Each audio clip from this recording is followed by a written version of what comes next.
Siapa yang pernah melihat telur ayam menetas atau kucing melahirkan anak-anaknya? Mengapa hewan-hewan bisa memiliki anak ya? Yap, jawabannya karena hewan bisa berkembang biak.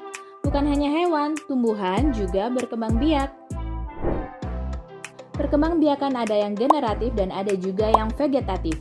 Apa bedanya ya? Perkembangbiakan generatif melalui proses pembuahan sehingga dibutuhkan dua individu, jantan dan betina. Sifat anak mereka merupakan variasi dari kedua induknya.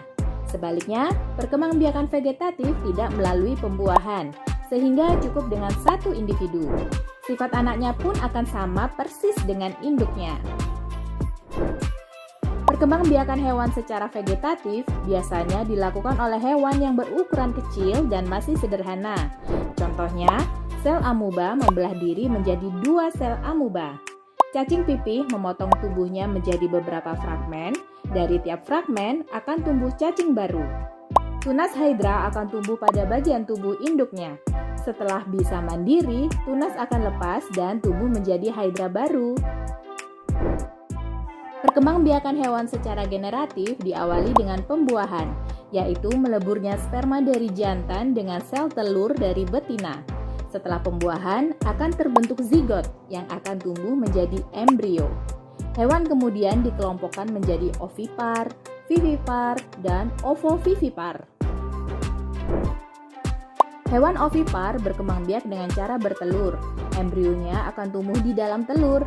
Pada unggas, pembuahan terjadi di dalam tubuh induk dan telur butuh dierami agar menetas. Sedangkan pada ikan dan katak, pembuahan terjadi di luar tubuh induk dan tidak perlu dierami. Hewan vivipar berkembang biak dengan cara melahirkan. Embrionya akan tumbuh di dalam rahim induk betina sampai siap untuk dilahirkan. Masa kehamilan tiap hewan berbeda-beda loh. Ada yang hitungan hari, bulan, atau bahkan tahun. Hewan ovovivipar berkembang biak dengan cara bertelur dan melahirkan.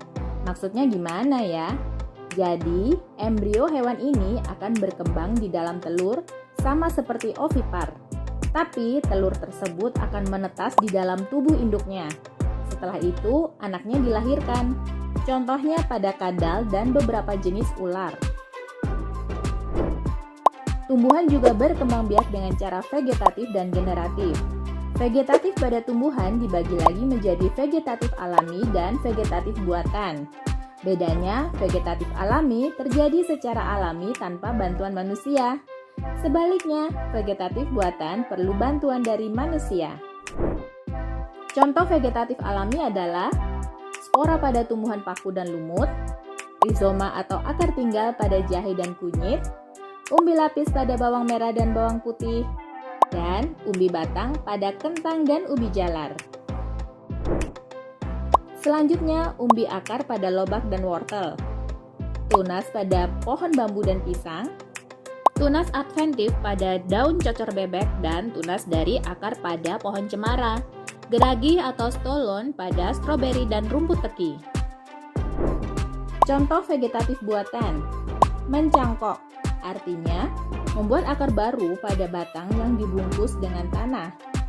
Merunduk dengan cara memendam sebagian batang ke dalam tanah. Stek dengan cara menanam bagian tumbuhan tertentu, misalnya daun, batang, atau akar ke dalam tanah. Perkembangbiakan vegetatif berikut bertujuan untuk menggabungkan sifat dari dua induk yang berbeda. Populasi atau menyambung, dengan cara menggabungkan batang dari dua tanaman yang berbeda. Okulasi atau menempel dengan cara menempelkan tunas muda pada batang tanaman induk. Perkembangbiakan generatif terjadi pada tumbuhan berbiji. Alat perkembangbiakannya adalah bunga. Kepala sari dan tangkai sari adalah bagian dari alat kelamin jantan. Kepala putik, bakal buah, dan bakal biji adalah bagian dari alat kelamin betina. Perkembangbiakan generatif ini diawali dengan penyerbukan, yaitu jatuhnya serbuk sari di kepala putik. Penyerbukan dapat dibantu oleh berbagai perantara, misalnya hewan, angin, air, dan manusia. Setelah penyerbukan, barulah terjadi pembuahan. Serbuk sari yang mengandung sel sperma akan melebur dengan sel telur dalam bakal biji. Pembuahan akan menghasilkan zigot, dan zigot tumbuh menjadi biji. Jika biji jatuh atau ditanam di tempat yang cocok, biji akan tumbuh menjadi tanaman baru. Nah, kamu sudah tahu nih tentang perkembangbiakan hewan dan tumbuhan. Sekarang gimana ya biar kita bisa jadi lebih bijak dengan pengetahuan ini? Pertama, bersyukur ya karena hewan dan tumbuhan bisa berkembang biak, sehingga nggak punah dan bisa kita ambil manfaatnya. Kedua, kita jadi tahu cara-cara membantu perkembangbiakan makhluk yang menguntungkan dan menghalangi perkembangbiakan makhluk yang merugikan. Terakhir, yang juga sangat penting, hargai dan jaga lingkungan hidup dan makhluk di dalamnya. Mereka sudah berjasa dalam menjadikan hidup kita nyaman.